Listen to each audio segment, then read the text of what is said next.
Death warrant रद्द करने की अर्जी एपी सिंह ने दी है।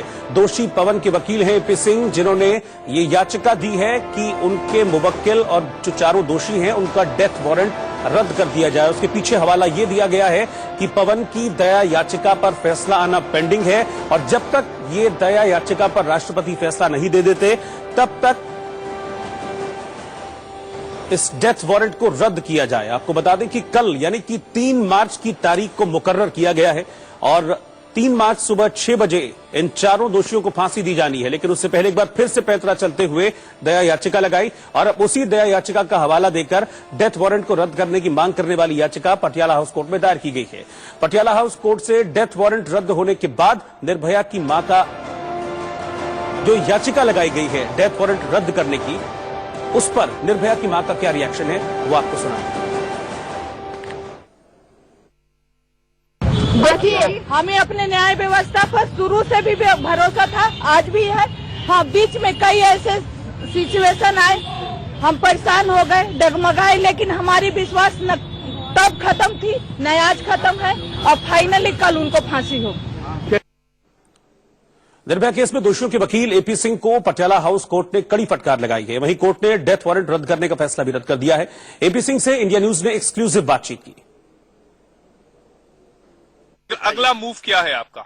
अगला मूव अभी देख के अभी उसके परिवार वालों से कंसल्ट करके आगे प्रोसीड। दया याचिका पवन की तरफ से दाखिल करेंगे या नहीं? 2 टूक में हाँ या ना में जवाब दीजिए, ये बताइए। मैं सारी लीगल रेमेडीज अवेल करूंगा जो हमें भारत के संविधान ने दी हैं। आज माना जाए कि पवन की तरफ से दया याचिका आप दाखिल करेंगे? हाँ, देख लूंगा, जैसे जैसे तैयारी होगी उस हिसाब से करेंगे, आगे प्रोसीड करेंगे। क्योंकि सुप्रीम कोर्ट से तो राहत नहीं मिली, एकमात्र विकल्प यही है पवन की तरफ से दया याचिका दाखिल करें।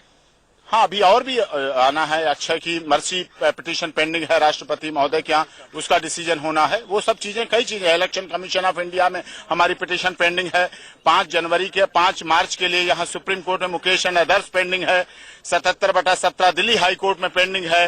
क्रिमिनल अपील जिसमें अक्षय, विनय, पवन तीनों कन्विक्ट हैं, वो सब पेंडिंग है उसमें। उसके बाद आप फाइल करेंगे? हाँ, उसको देखें। आपको बता दें कि डेथ वारंट खारिज करने के लिए एपी सिंह की ओर से एक नई याचिका दायर की गई है और इसी पर अब से कुछ देर में सुनवाई होनी है।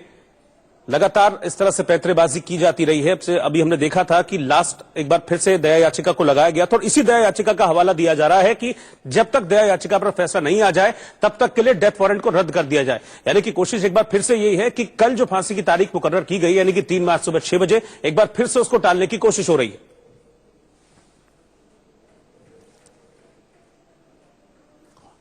ऐश्वर्या जैन हमारे संवाददाता इस वक्त जुड़ गए हैं मेरे साथ पटियाला हाउस कोर्ट से। मैं सीधा उन्हीं के पास चलूंगा। ऐश्वर्या, एक बार फिर से वही प्रयास, फिर से वही कोशिश, दया याचिका का हवाला देकर कल की सजा को फिर से आगे बढ़ाने की कोशिश की गई है। डेथ वारंट रद्द करने की मांग कर रहे हैं एपी सिंह। जी बिल्कुल, जो डिफेंस काउंसिल एपी सिंह है उनका साफ तौर पर कहना है कि जो उनकी दया याचिका है वो अभी लंबित है। जिस तरीके से क्यूरेटिव पिटीशन जो सुप्रीम कोर्ट में पवन गुप्ता की रिजेक्ट हुई थी, उसके बाद एपी सिंह ने कहा था कि 11:15 बजे उन्होंने राष्ट्रपति लोअर कोर्ट के समक्ष दया याचिका दायर कर दी है और इसको लोअर कोर्ट को सुनना होगा। अब क्या ये दया याचिका कोर्ट अलाउ करेगा या नहीं, इस पर लोअर कोर्ट संज्ञान ले रहा है। हालांकि इस वक्त जो कोर्ट में कार्रवाई हो रही है उसमें ये बताया गया है कि दोषी पवन गुप्ता की तरफ से कोर्ट को बताया गया है कि उन्होंने राष्ट्रपति के पास दया याचिका दाखिल की है। इसके अलावा एपी सिंह ने कहा है कि पूर्व जस्टिस काजू ने उन्हें मेल पर जवाब भी दिया है। वो दोषियों की फांसी की सजा को माफ करने के लिए राष्ट्रपति से मुलाकात करेंगे और अगर ये मर्सी बताइए कि क्या अभी सुनवाई हो गई है? डेथ वारंट रद्द करने वाली जो याचिका है उस पर सुनवाई शुरू हो गई है? जी बिल्कुल, सुनवाई शुरू हो चुकी है लोअर कोर्ट के अंदर और अब ये देखना होगा कि क्या ये जो दया याचिका है वो लोअर कोर्ट एंटरटेन करता है या नहीं, क्योंकि अगर एंटरटेन करता है तो ये दया याचिका पहले दिल्ली सरकार के पास जाएगी और फिर उसके बाद सेंटर के पास और फिर राष्ट्रपति के पास। अगर राष्ट्रपति उसको खारिज करते हैं तो तिहाड़ जेल मैनुअल्स के अकॉर्डिंग 14 दिन का समय मिलेगा, ये तिहाड़ जेल मैनुअल्स कहते हैं। और अगर 14 दिन का समय मिलता है तो फिर से एक बार कल सुबह 6 बजे जो फांसी एग्जीक्यूशन जो फांसी होनी है वो एक बार फिर से टल जाएगी। ये पूरी कोशिश है एपी सिंह की तरफ से कि कहीं ना कहीं एक बार फिर से एग्जीक्यूशन को डिले किया जाए और समय मांगा जाए, क्योंकि उनके मुताबिक अभी भी पवन गुप्ता के पास एक लीगल ऑप्शन दया याचिका बचा हुआ है। यानी कि ऐश्वर्या, अगर ये हम साफ शब्दों में कहें तो कल फांसी होना, यानी कि जो कल का जो तारीख थी 3 तारीख, कल फांसी होना एक बार फिर से मुश्किल नजर आ रहा है इस बार।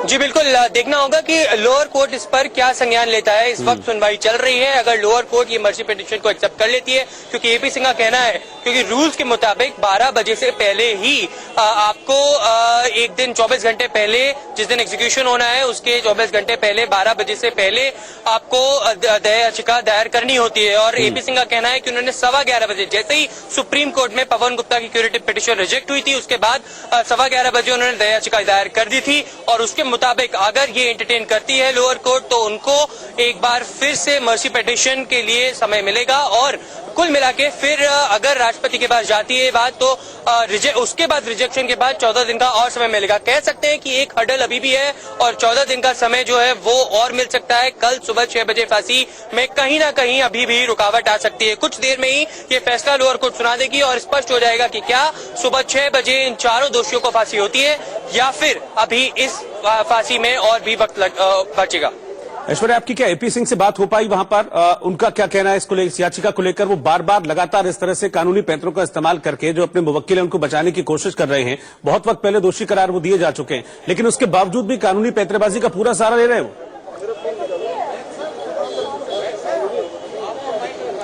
जी बिल्कुल, एपी सिंह लगातार तारीखों को टालने की कोशिश कर रहे हैं। लगातार 7 साल से जो लड़ाई निर्भया के पेरेंट्स लड़ रहे हैं, जो Delhi high court, lower court और सुप्रीम कोर्ट